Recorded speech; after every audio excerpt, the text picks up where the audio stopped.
வெண்முரசு. சென்னா வேங்கை 17. வாசிப்பது சந்தீப். பால்ஹிகபுரியின் குடிப்பேரவைக்கு பூருசிரவஸ் கிளம்பிக் கொண்டிருந்தபோது மைந்தர் அவனைக் காண விரும்புவதாக ஏவலன் வந்து சொன்னான். மேலாடையை சீரமைத்தபடி அவன் சென்று பீடத்திலமர்ந்து அவர்களை வரச் சொல்லும்படி கை காட்டினான். முதல் மைந்தன் யூபகேதனன் முன்னால் வர மைந்தர்கள் நிறையாக உள்ளே வந்தனர். யூபகேதனன் கைகூப்பியபடி உள்ளே வந்து அவனருகே குனிந்து கால் தொட்டு வணங்கினான். அவன் தலையில் கை வைத்து நீடு வாழ்க, வெற்றியும் புகழும் சேர்க என்று அவன் வாழ்த்தினான். மைந்தர்கள் கால் தொட்டு வணங்கி வாழ்த்து கொண்டு சுவர் அருகே நின்றனர். பூருசிரவஸ் மைந்தர்களை ஏறிட்டு பார்க்க விரும்பவில்லை. எப்பொழுதும் பார்த்ததுமே அவர்களை அள்ளி தோளோடும் நெஞ்சோடும் அணைத்துக் கொள்வது அவன் வழக்கம். அவர்களிலொருவராக புரவி ஊர்வதும் போர்க்களியாடுவதும் நீர் விளையாடுவதும் அவர்களின் மன்றுகளில் அமர்ந்து சொல்லாடுவதும் அவன் இயல்பு. அவர்களும் தங்களில் ஒருவராகவே அவனை எண்ணினர். யூபகேதனனும் இளையவன் யூபகேதுவும் சேர்ந்து சென்ற முறை கைகால்களைப் பற்றி தூக்கி குளிர்ந்த ஆற்று நீரில் வீசினர். ஒருமுறை அவன் ஆடைகளைப் பறித்து அவனை மலைச்சரிவில் விட்டுவிட்டு அவர்கள் ஓடிச் சென்றதுண்டு. அன்று முதல் முறையாக அவர்களிடமிருந்து ஒரு விலக்கத்தை உணர்ந்தான். யூபகேதனன், தந்தையே, அன்னை தங்களுடன் நடந்த உரையாடலைப் பற்றி சொன்னார் என்றான். பூருசிரவஸ் விழுதுக்காமல், ஆம், இன்று அவையில் அவர்கள் எனக்கு மறுப்புரைக்கப் போவதாக சொன்னார்கள் என்றான். யூபகேதனன், அவர்கள் உரைக்கலாம். ஆனால் அவையில் நாங்கள் எழுந்து தங்களுடன் வருவதாக கூறப்போகிறோம். குண்டலம் அணியாத இளையவர்கள் மட்டும் இங்கிருக்கட்டும். அன்னையருக்கு மைந்தராக அவர்கள் எஞ்சட்டும். நாங்கள் களம் காண்பதாக முடிவெடுத்திருக்கிறோம் என்றான். பூருசிரவஸ் சீற்றத்துடன் விழுதூக்கி அவனைப் பார்த்து, போருக்கழுகையிலேயே திரும்பி வருவதில்லை என்ற எண்ணம் கொண்டிருக்கிறீர்களா என்றான்.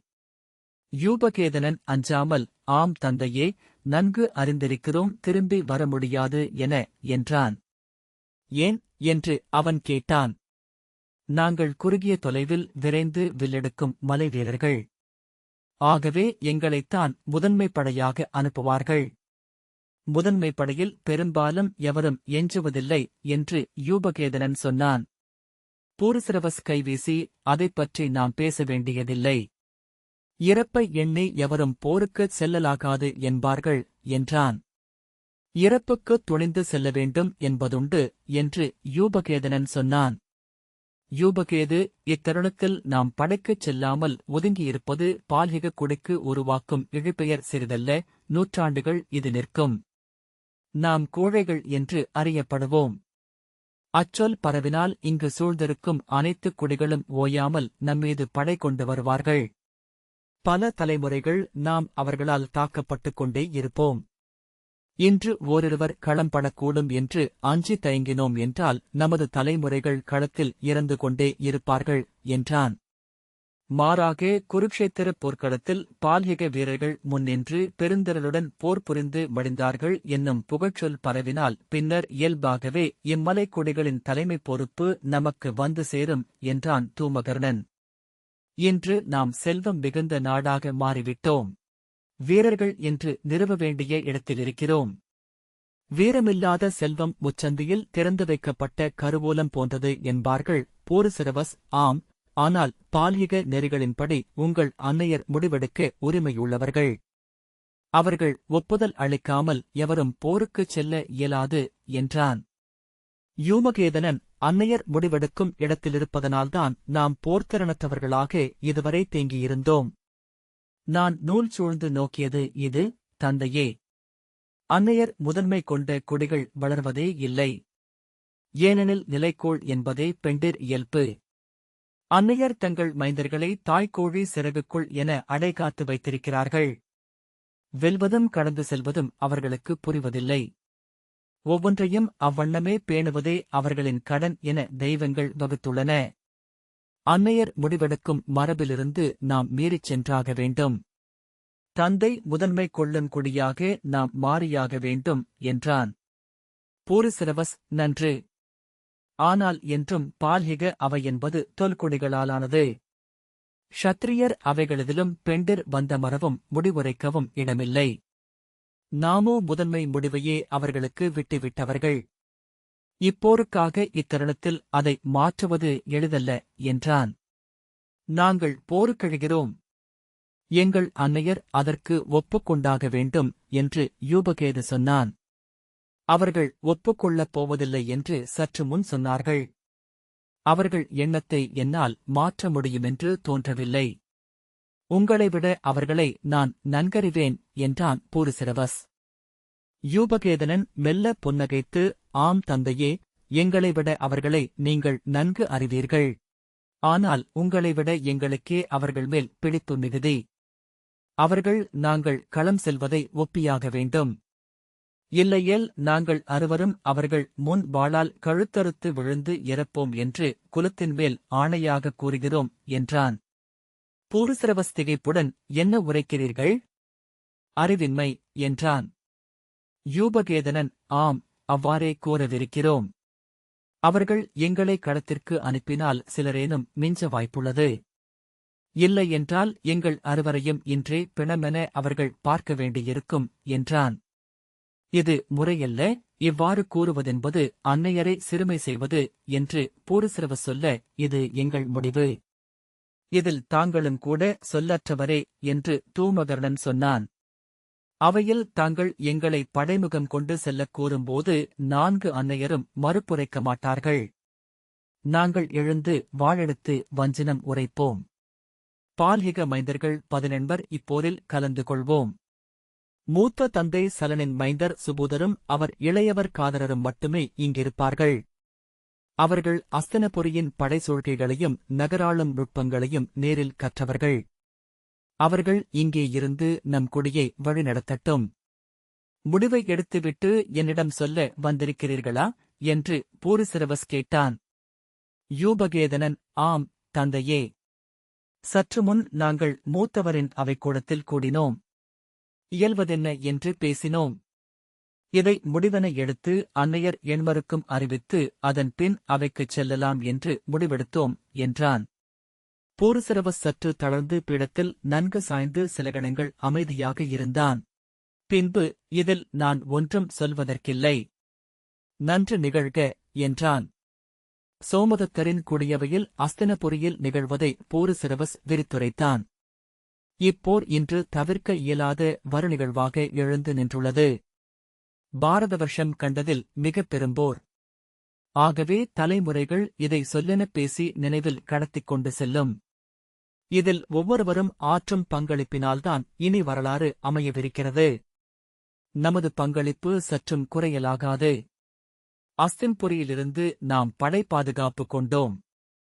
அஸ்தினபுரி நமது சாலைகளை பாதுகாத்ததனால்தான் நமது செல்வ வளம் பெருகியது.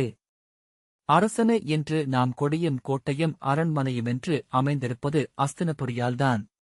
அதற்கு நிகர் செய்ய வேண்டிய தருணம் இது. ஆகவே இதில் பால்ஹிக படை கலந்து கொள்ள வேண்டும்.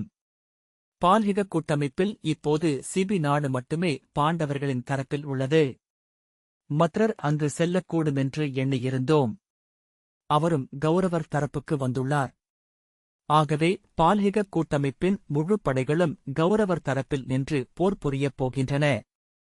நமது கொடைக்கு நிகராக போருக்குப் பின் பெற்றுக்கொள்வோம். இன்று நம்மில் மிகச் சிறந்ததைக் கொண்டு களம் காண்போம். இது வேள்வி. ஊர்கூடி இயற்றினாலேயே வேள்வி தெய்வங்களுக்கு உகந்ததாகிறது என்பார்கள்.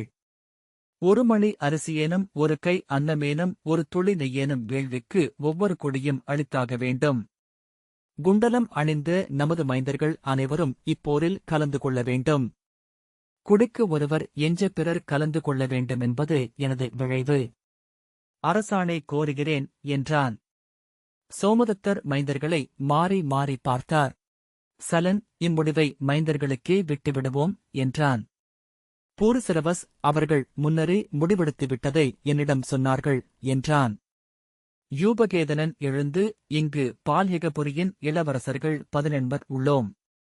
இதில் 5 ஒழிய 13 பேர் போரில் கலந்து கொள்வதாக முடிவெடுத்திருக்கிறோம். எங்கள் அன்னையரிடம் அதற்கான ஒப்புதலை பெற்றிருக்கிறோம் என்றான். சோமதத்தர் திரும்பி, அன்னையரின் ஆணை என்ன என்றார். அரசியர் தலைகுனிந்து விழிதாழ்த்தி அமர்ந்திருந்தனர். குக்குட குடித்தலைவரும் பாமைக்கு தந்தையுமான சுகேதர் அன்னையருக்கு மறுப்பேதும் இல்லை அல்லவா என்று கேட்டார். அவர்கள் ஒன்றும் சொல்லாமலிருக்கக் கண்டு மறுப்புரை இல்லையா? மறுப்புரை இருக்குமெனில் கூறுக. இது இறுதிக் கோரிக்கை. எவருக்கும் மறுப்பில்லையா என்று குடித்தலைவர் கேட்டார். பின்னர் தன் குடிக்கோலை தூக்கி மறுப்பில்லையெனில் அவ்வாறே ஆகுக என்றார். கரபஞ்சகம், கலாதம், குக்குடம், துவாரபாலம் எனும் 4 குலங்களின் தலைவர்களும் எழுந்து கோல் தூக்கி அரசருக்கு ஆதரவளித்தனர். பின்னர் கூடியிருந்த அனைத்து சிறுகுடித்தலைவர்களும் தங்கள் கோல்களைத் தூக்கி வாழ்த்துரை எழுப்பினர். பால்ஹிகக்குடி வெல்க! சோமதத்தர் வெல்க! அஸ்தனபுரி வெல்க! ஆளும் பேரரசர் துரியோதனர் வெல்க! அருள்க குலதெய்வங்கள்! அருள்க மூதாதையர்! அருள்க அன்னையர்! அருள்க மலைவாழும் தொல்தெய்வங்கள் என்று அவை முழங்கியது. பூரிசிரவஸ் தன் துணைவியரை பார்த்தான். பாமை தலை குனிந்து அமர்ந்திருக்க கண்ணீர் வழிந்து மடியில் சொட்டிக் கொண்டிருந்தது. பால்ஹிகபுரியின் அனைத்து அரசிகளுமே கண்ணீர் விட்டுக் கொண்டிருந்தனர். தன் அறைக்கு மீண்டு மறுநாள் புலரியில் பயணம் செய்வதற்கான ஒருக்கங்களை ஏவலருக்கு ஆணையிட்டுவிட்டு பூரிசிரவஸ் மாளிகையின் படிகளில் ஏறினான். தனியாகச் செல்ல அவன் எண்ணியிருக்கவில்லை. ஏவலன் எவரவர் உடன் வருகிறார்கள் அரசே என்றதும் இயல்பாகவே நான் மட்டும் தனியாக என்று அவன் வாய் சொன்னது. அதன் பின்னரே வேறெவரையும் தன்னுடன் சேர்த்துக் கொள்வதைப் பற்றி அவன் எண்ணியிருக்கவே இல்லை என அவன் உணர்ந்தான்.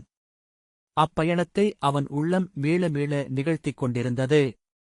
அதில் அவன் புரவியில் அமர்ந்து தனியாக சென்று கொண்டிருந்தான். குளிர்பனி முகடுகளுடன் மலைகள் சூழ்ந்து அமைதியலைகளாக நின்றிருந்தன. அப்பாதை போல அவனுக்கு அணுக்கமான பிற பாதை இல்லை என உணர்ந்தான். அங்கிருந்த ஒவ்வொரு கூழாங்கல்லும் நன்கறிந்திருந்தது போல தோன்றியது. பிறிதொரு முறை செல்லாத அப்பாதையில் பல நூறு முறை உள்ளத்தால் பயணம் செய்து கொண்டிருந்தான். கனவுகளில் அதில் விரைந்தான். இளமையில் இன்னும் சில நாட்களில் கிளம்பி விடுவோம் என்று ஒவ்வொரு முறையும் தனக்குத்தானே சொல்லிக் கொண்டான். ஒவ்வொரு முறையும் ஏதேனும் ஒரு பணி வந்து அவனை தடுத்தது. அல்லது அவ்வாறு தடுக்கும் ஒரு பணிக்காக அவன் உள்ளத்தின் ஒரு பகுதி தேடிக் கொண்டிருந்தது. பின்னர் ஆண்டுகள் கழிய கழிய ஒவ்வொரு முறை கிளம்ப எண்ணும் போதும் அத்தருணத்தை எப்படி எதிர்கொள்வது என்னும் தயக்கமே கால்களை இழுத்தது.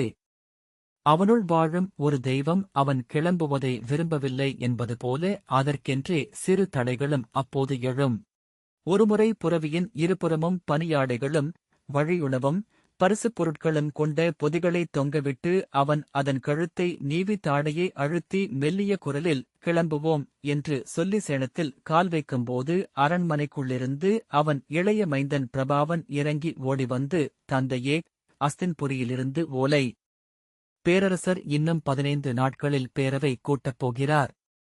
தாங்கள் வாரணவதம் சென்று அங்குள்ள படைத்தலைமையை சீர்படுத்திவிட்டு அவைக்குச் செல்ல வேண்டுமென்று ஆணை என்றான்.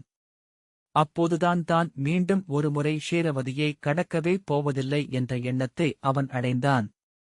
அது அவனை ஆறுதல் படுத்தியது. அதில் காவியங்களுக்குரிய முழுமை இருந்தது.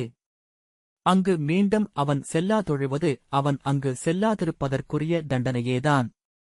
விண்ணுலகில் மீண்டும் பிரேமையை சந்திப்பதைப் பற்றி பின்னர் அவன் எண்ணலானான்.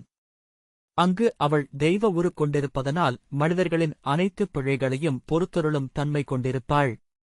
அவளை கைவிட்டதைப் பற்றி ஒரு சொல்லும் அவனிடம் உசாவமாட்டாள். முதற்கணம் கண்டு அந்த விலங்கு காமத்தின் எளிய பேரன்பின் நீட்சியை மட்டுமே அங்கே அவளிடம் காண முடியும். அத்துடன் அவள் அதே இளமையுடன் இருப்பாள். ஒவ்வொரு ஆண்டும் கடக்கும் தோறும் அவன் பிரேமையின் உருவை தன் உள்ளத்தில் வரைந்து கொண்டான். எத்தனை கற்பனையை ஓட்டினாலும் அவளை அகவை முதிர்ந்த பெண்ணாக எண்ண முடியவில்லை. மீண்டும் மீண்டும் பூர்ஜ மரப்பட்டையின் வெண்மை கொண்ட அவளுடைய பெருந்தோள்கள், அதிலோடும் நீல நரம்புகள், சற்றே பழுப்பேறிய பற்கள் தெரியும் சிரிப்பு, இளநீல கண்கள், அடர்ந்த புருவங்கள் மட்டுமே அகத்தில் எழுந்தன. சூடான சந்தன சேறு கொண்டு சுனையொன்றில் மூழ்கித் திளைப்பது போல் அவள் உடலுக்குள் தன்னை புதைத்துக் கொண்டு அடைந்த காமம். பிறிதொன்றை அதற்குப் பின் நிகராக அவன் அடைந்ததே இல்லை. அவள் ஒரு பெண்ணல்ல என்று சில தருணங்களில் தோன்றும். அவள் இரு கைகளும் இரு சிறு பெண்கள் போல. இரு தொடைகளும் வேறு இரு பெண்கள் போல. பெண்களின் ஒரு சிறு குழு அவள் உடல். ஆண்கள் பெண்டிர் சூழ காமமாடுவதையே ஆழ்மனக் கனவாக கொண்டிருக்கிறார்கள் என்று ஒருமுறை நிமித்திகன் சொன்னான். அவளுடன் அடைந்த காமம் என்பது ஒரு அகத்தளம் நிறைய பெண்டிருடன் ஆடியதற்கு நிகர். பின்னர் அவனறிந்த அனைத்து பெண்களும் மிக எளியவர்கள். உடலாலன்றி உள்ளத்தாலும். ஆண்களின் அன்பு குறித்த ஐயத்தால் ஆட்டுவிக்கப்படுபவர்கள். சற்றே உளம் நெகிழ்ந்தாலும் என்மேல் அன்புள்ளதா? எவ்வளவு அன்பு என்று கேட்கத் தொடங்கிவிடுபவர்கள். கையில் ஊன்கூடையுடன் தலையில் தோலாடையை எடுத்துப் போட்டுக்கொண்டு பசித்த ஓநாய்கள் நடுவே இறங்கிச் செல்லும் பிரேமையைப் பற்றி ஒருமுறை அவன் தன் 4வது துணைவி சாந்தியிடம் சொன்னான். அவள் பால்மிக குடியில் பிறந்து தன் சிற்றூருக்குள்ளேயே வளர்ந்தவள். ஆண்டுக்கொருமுறை வரும் பெருவெள்ளத்தாலேயே காலத்தை கணக்கிடக் கற்றவள். பிற மூவரைப் போலன்றி அவனுடன் ஒரு கணத்திலும் முரண்படாதவள். அவன் தன் உளச்சித்திரங்களை அவளுக்காகவே சொல்தீட்டினான். அவள் அக்கதையை ஒரு தொல்கதை என்றே கேட்டாள். கண்கள் வியப்பில் விரிய கைகளால் வாயைப் பொத்திக் கொண்டாள். பின்னர் மஞ்சத்தில் தன் உடலை சேர்த்து தலையணையில் முகத்தை அழுத்தி அமைதியாக படுத்திருந்தாள். அவன் அவளுடைய மெலிந்த தோள்களை நரம்புகள் புடைத்து புறங்கியை மெல்ல வருடியபடி, நான் இதை உன்னிடம் சொல்லியிருக்கக் கூடாதோ என்றான். அவள் அவன் கையை உதறிவிட்டு மல்லாந்து, அவள் பெண்ணல்ல, அவளில் மலைத்தேவம் ஏதோ குடியிருக்கிறது என்றாள். அவள் கண்கள் நீரணிந்திருப்பதைக் கண்டு பூரிசிரவஸ் உளம் கனிந்தான். அவள் நெற்றியைத் தொட்டு சுருண்ட குழலை அள்ளி காதுக்குப் பின் செருகி, நன்று, நீ சொல்வது போல் இருக்கலாம். மலைமக்கள் நம்மைப் போன்றவர்கள் அல்ல என்றான். அவள், நான் கேட்டிருக்கிறேன். இங்கிருந்து பார்த்தால் வெள்ளைக்கோடென தெரியும் ஷீரவதிக்கு அப்பால் வாழ்பவர்கள் கிண்ணறர்கள். அதற்கப்பால் பனிமலைகளில் வாழ்பவர்கள் கந்தர்வர்கள். அவர்கள் மனிதர்களைக் கொன்று உண்பவர்கள். ஆகவேதான் பேரிடலும் ஆற்றலும் கொண்டவர்களாக இருக்கிறார்கள். தங்களால் உண்ணப்படுபவர்களின் உயிரை எடுத்துக் கொள்வதனால் அவர்களுக்கு அகவை இல்லை என்றாள். பூரிசிரவஸ் புன்னகைத்து விட்டான். அவள், சிரிக்க வேண்டாம், உங்களை அவர்கள் கொன்று உண்ணவில்லை என்பதனால் அவர்கள் நல்லவர்களாகிவிடுவதில்லை. நீங்கள் அங்கு மேலும் சில நாட்கள் தங்கியிருந்தால் உங்களை உண்டிருப்பார்கள் என்றாள். ஆம், உண்மைதான் என்று பூரிசிரவஸ் சொன்னான். அவள் தணிந்து கையொன்று எழுந்து அவன் மார்பில் தனது சிறிய முலைகளைப் பதித்து கைகளால் அவன் கழுத்தை வளைத்துக் கொண்டு, மெய்யாகவே சொல்கிறேன், அவளுக்கு உங்கள் காமம் சலிக்கவில்லை. ஓரிரு நாட்களில் சலித்திருக்கும். அதன் பிறகு உங்களை உண்டிருப்பாள் என்றாள். இதற்குள் அங்கு சென்ற பல மலை வணிகர்களை அவள் உண்டிருப்பாள். மாறா இளமையுடன் இருப்பாள் என்றாள். பூரிசிரவஸ் சிரித்தபடி அவள் இதழ்களில் முத்தமிட்டு, அப்படி என்றால் நன்றல்லவா? அழியா அழகு கொண்டிருப்பாள் என்றான். அவள் அவன் மார்பை உந்தி விலக்கி எழுந்து, மெய்யாகவே சொல்கிறேன், திரும்ப நீங்கள் அங்கே செல்லக்கூடாது. சென்றால் உயிருடன் மீளமாட்டீர்கள். அது மீளவே முடியாத பெருஞ்சுழி.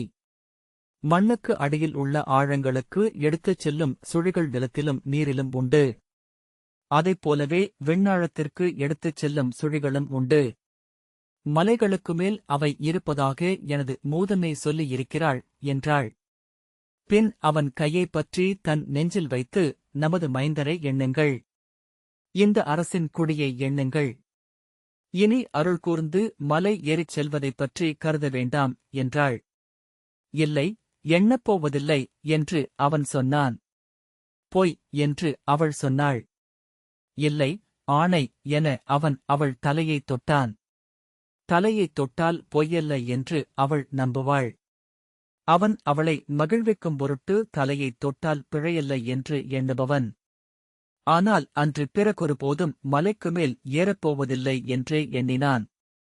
ஆனால் அவள் சொன்ன அந்த வரி அவனுள் இப்போதும் இருந்தது. மலை உச்சியில் அவள் மாறா இளமையுடன் இருக்கக்கூடும். அதை எண்ணுவது சுவையாக இருந்தது. ஒரு தருணத்தில் தன்னுடலில் குடியேறிக் கொண்டிருந்த முதுமையை அதனூடாக வெல்வது போல. அங்கிருந்து ஒரு சரடு தன் அருகே தொங்கியிருக்கிறது. எப்போது வேண்டுமானாலும் அதை பற்றிக் கொண்டு அழிவின்மைக்கு மாறா இளமைக்கு சென்றுவிட முடியும். பிறிதொரு தருணத்தில் அவளுடைய அவ்விளமை தன்னுடைய முதுமையை நினைவுபடுத்துவதாக தோன்றியது. இங்கு வாழும் தனது உயிரை ஒவ்வொரு துளியும் உறிஞ்சித்தான் அவள் இளமை கொள்கிறாள். அவளைப் பற்றி எண்ணும் ஒவ்வொரு முறையும் எனது உயிரின் ஒரு துளியை அவளுக்கு அளித்து விடுகிறேன். பின்னிரவு வரை அவனுக்கு அரசப் பணிகள் இருந்தன. படைகள் கிளம்புவதற்கான ஒருக்கங்கள் குறித்து அரசாணைகளை எழுதி தூதர்களிடம் அளித்துவிட்டு அமைச்சர் கர்த்தமரிடம் நான் மீள்கையில் மறுநாளே படை கிளம்பும்படி அனைத்தும் ஒருங்கியிருக்க வேண்டும் என்று ஆணையிட்டான். களைப்புடன் மஞ்சத்தில் படுத்து இருண்ட மேற்தளத்தை நோக்கிக் கொண்டிருந்தபோது அவளை சந்திக்க அதுவரை ஏன் செல்லவில்லை என்ற வியப்பை புத்தம் புதியதாக அவன் அடைந்தான். அஞ்சித்தான் என்று முதலில் தோன்றியது. அவளுடன் இருக்கையில் எல்லாம் உள்ளாழத்தில் மெல்லிய சிறகடிப்பு போல் ஓர் அச்சமிருந்தது. அதை அப்போது ஓர் உவகையாகவே அறிந்தான். அவ்வுறவை கொண்டாட்டமாக ஆக்கியது அது. பின்னர் அது அவன் ஆணவத்தை சீண்டியது. அவள் முன் அவன் ஆண்மகனாக எழ இயலாது. வீரனாக அரசனாக நின்றிருக்க முடியாது. வெறும் மானுடனாகவே எஞ்சுவான். அவள் தன் அழியால் அவனை மைந்தன் என கைகளில் எடுத்துக்கொள்வாள். அவளுக்குள் குழவி என அவன் பொருந்துவான். ஆனால் உள்ளிருக்கும் ஒன்று சீற்றம் கொண்டு எழுந்தபடியேதான் இருக்கும். ஆணவத்தை பெருக்கி ஆற்றலென்றாக்கி அரசவைகள் தோறும் எழுந்து சொல்லாடவும் படை நடத்திச் செல்லவும் அரியணை அமர்ந்து நெறிவழங்கவும் கோட்டைகளையும் காவலரன்களையும் அமைக்கவும் தன்னை தகுதிப்படுத்திக் கொண்ட இக்காலகட்டத்தில் மீண்டுமொரு அறியா சிறுவனாக அங்கு சென்று அமர்ந்திருக்க இயலாது. அவன் அஸ்தனபுரியில் ஒவ்வொரு நாளும் வளர்ந்து கொண்டிருந்தான். ஒவ்வொரு செயல் வழியாகவும் விடுபட்டுக் கொண்டிருந்தான். மலைமகனுக்குரிய தாழ்வுணர்ச்சிகளிலிருந்து, ஆழத்தை கட்டியிருந்த தயக்கங்களிலிருந்து. ஆகவே ஒவ்வொரு வெற்றியும் அவனுக்கு பெருங்கொண்டாட்டமாக இருந்தது. வெற்றியால் அவன் மேலும் பெரிய பணிகளை நோக்கி ஈர்ப்படைந்தான். மேலும் மேலுமென எழுந்தான். அங்கே ஒவ்வொன்றிலும் முழுமையாக திளைத்தான். ஆனால் எங்கோ ஒரு புள்ளியில் அந்த காலகட்டம் முடிவுக்கு வந்துவிட்டதென்று அவன் உள்ளம் சொன்னது. அது இளைய யாதவர் பானுமதி அளித்த கணையாழியை மறுத்து இனி இந்நகருக்கோ அரசுக்கோ நான் பொறுப்பல்ல, என் கால்பொடியை தட்டிவிட்டு கிளம்புகிறேன் என்று சொல்லி அஸ்தனபுரியின் வேதியர் அவையிலிருந்து கிளம்பிய அன்று. போர் உறுதியாயிற்று என்ற எண்ணம் அனைவருக்குமே அன்று எழுந்தது. அவனுக்கு அது அஸ்தனபுரியின் முற்றழிவு என்றே அகம் நிலை கொண்டது. எவரும் இனி அந்நகரை அக்குடியினரை துரியோதனனை காக்கப் போவதில்லை. விதாமகர் பீஷ்மரோ பெருந்திரள் வீரன் கர்ணனோ துரோணரோ ஜெயத்ரதனோ சலியரோ வீரமென்பதற்கும் சூழ்திறன் என்பதற்கும் அப்பால் பேரறு கொண்டு நிற்பதொன்றுண்டு. அது வேதியர் அவையிலெழுந்து அந்நகரை முற்றழிக்கவும் அக்குடியை துளி எஞ்சாது அழைக்கவும் தான் முடிவு செய்துவிட்டதை அறிவித்துச் சென்றது. அன்று அஸ்தனபுரியின் வேள்வியவையில் இருந்து சென்று மது அருந்திவிட்டு மஞ்சத்தில் படுத்து சில கணங்கள் களிமயக்கில் துயின்று பின்னர் விழித்துக் கொண்டு ஒன்றுடன் ஒன்று தொடர்பற்ற எண்ணங்களின் பெருக்காக உள்ளத்தை அறிந்தபடி கிடந்தபோது அவன் முடிவெடுத்தான், பிரேமையை சென்று சந்திக்க வேண்டும் என்று. அவளிடம் அங்கு திரும்பி வருவதைப் பற்றி ஒவ்வொரு நாளும் எண்ணினேன் என்று மட்டும் சொல்ல வேண்டும். ஆணவம் பெருகிய நாட்களின் நிறை முடிந்தது. மீண்டுமொரு மைந்தனாக அவள் முன் நின்று தன் அறியாமையை, இயலாமையை, சிறுமையை சொல்லி விடை கொண்டால் இவ்வட்டம் முழுமையடைகிறது. இவை தொடங்கியது அங்குதான். நெடுங்காலம் முன்பு அவள் உடலின் வெம்மையிலிருந்து விடுபட்டு புரவி ஏறி ஷீரவதியை கடந்தபோது உணர்ந்த தற்சிறுமையிலிருந்து முளைத்து எழுந்து பெருகி என்னை சிறகிலேற்றிக் கொண்ட ஆணவம் இது. இந்த வாசிப்பை கேட்டதற்கு நன்றி.